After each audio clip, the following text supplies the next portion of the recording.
It's 2025, and people are still packing their bags for Florida like it's the promised land. Sunshine, beaches, no state income tax. Sounds perfect, right? Yeah, no. Living here is less paradise and more survival documentary with palm trees.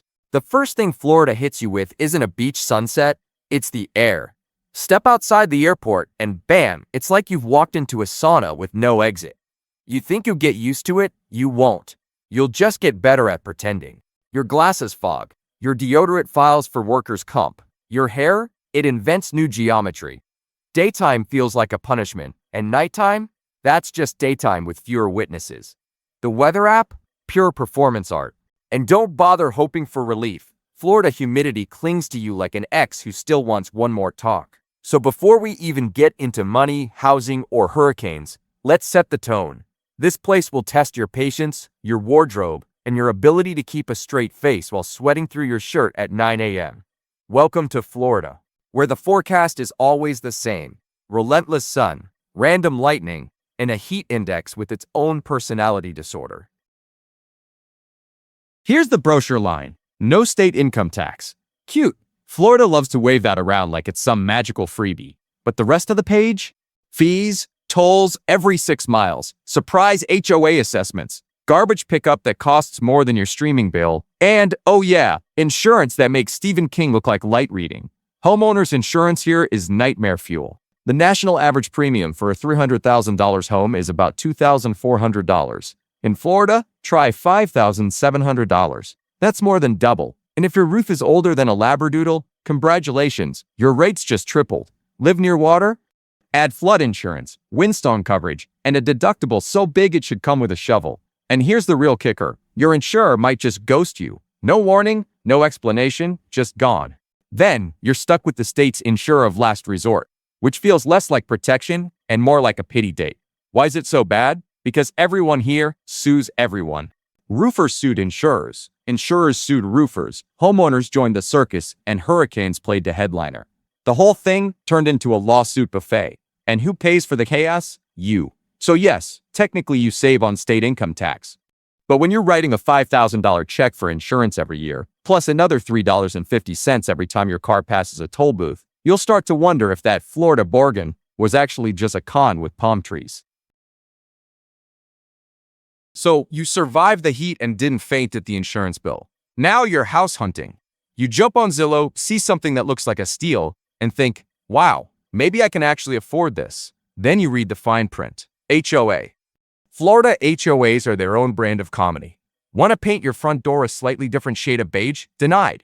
Want a mailbox with personality? Forget it, rebel scum. These folks enforce conformity like they're auditioning for the Spanish Inquisition. And here's the kicker. HOAs aren't just about control, they're about money. Your HOA pays for sidewalks, roads, and all the things the city doesn't want to deal with. Which sounds fine until you realize you're basically paying taxes on top of your taxes.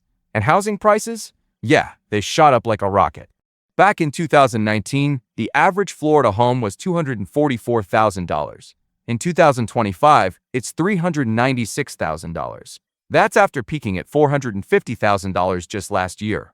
Renters aren't spared either. Leases renew here like a game show. Spin the wheel and see how much more broke you'll be next month. So if you're moving here for cheap living, think again. You're either forking over HOA dues to repaint your door the same color it already was, or you're paying rent that makes Minnesota winters start to look cozy. So you've got your overpriced house and your HOA-approved beige door. Now let's talk about living here day to day, because that's where Florida really shows its teeth. First up, traffic. Meet Interstate 4, the highway that's been under construction since the dinosaurs. It's less a road and more a lifestyle. Then there are tolls everywhere. You'll learn the Sun Pass shuffle, where you pay a few bucks every time you dare to keep your car moving. If you actually make it from point A to point B without a toll, they call that a Florida miracle. Now let's hit your wallet again. Inflation here? Brutal. Groceries that were already pricey shot up like they're auditioning for a Wall Street movie. Electricity bills? They show up like a plot twist you didn't see coming. Everything that needs cooling, which is literally everything, costs more. You'll end up buying dehumidifiers like they're household pets. One for the bedroom, one for the closet, one for your sanity. Healthcare? That's a choose-your-own-adventure novel, where every ending is please hold. Primary care visits are booked out like concert tickets. Specialists suggest dates that sound like retirement plans. And the ER? It's less of a medical facility and more of a social mixer for people who just slipped on tile cleaned with bowling lane polish. And let's not forget jobs. Unless you're in hospitality or tourism, good luck. Florida's economy is basically beaches and Mickey Mouse. When storms hit or tourism slows, hours get cut, restaurants scramble, and you start Googling cheap recipes with shrimp and rice more often than you'd like to admit. Daily life here isn't palm trees and piña coladas. It's traffic purgatory, never-ending tolls, inflated bills, and healthcare lines that make you wonder if moving here was less of a plan and more of a dare. If you thought daily life was rough, wait until you meet Florida's true landlord, the weather. Afternoon thunderstorms roll in like they're on a TV schedule. Thunder, lightning, applause, credits. Hurricanes? That's the season finale nobody asked for. One week you're taping windows in patterns that don't actually work, fighting a guy named Ray for the last generator at Home Depot, and buying water like you're opening a car wash without a hose. The next week, your backyard is suddenly a lake named after you. And when the storms aren't wrecking everything, red tide shows up. Instead of turquoise waters, you get tomato soup that smells like a dumpster behind a fish market. Congratulations, your beach day is canceled. But wait, the wildlife's just as chaotic. Alligators treat retention ponds like living rooms. Snakes rehearse in your shrubs. Iguanas literally fall out of trees when it gets cold. Florida's version of snowfall. And mosquitoes? They're basically unionized. They don't just bite. They file grievances if you swat them. Oh, and mold. Mold is the unofficial state flower. The humidity here will have you wrapping your bread like it's going scuba diving. Your walls, your clothes, even your soul, everything is damp. So, let's recap. 1 week you're fighting off hurricanes. The next week, you're dodging falling iguanas. Your backyard doubles as a swamp. Your bread grows its own ecosystem. And every mosquito thinks you're an all-you-can-eat buffet. Florida isn't just hot. It's chaos with palm trees. Now, let's talk politics and culture, because Florida never takes a day off from chaos.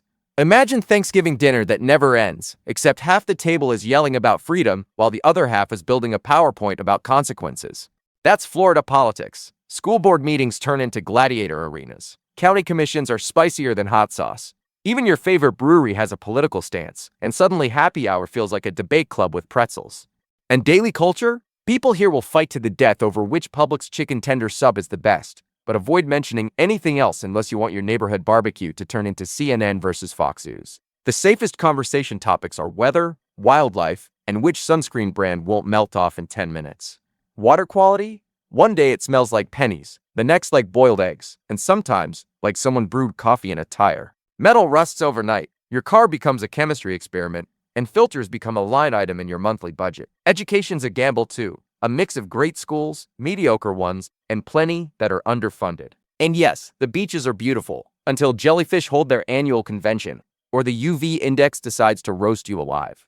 So here's the bottom line. Florida is gorgeous and ridiculous. Its sunsets stapled to storm alerts, flip-flops paid with insurance adjusters, palm trees surrounded by HOA paperwork. People do thrive here, but nobody coasts.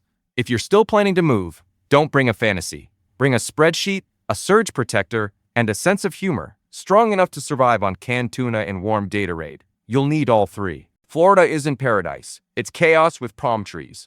And if you still think this is the dream, well, good luck. Don't say I didn't warn you.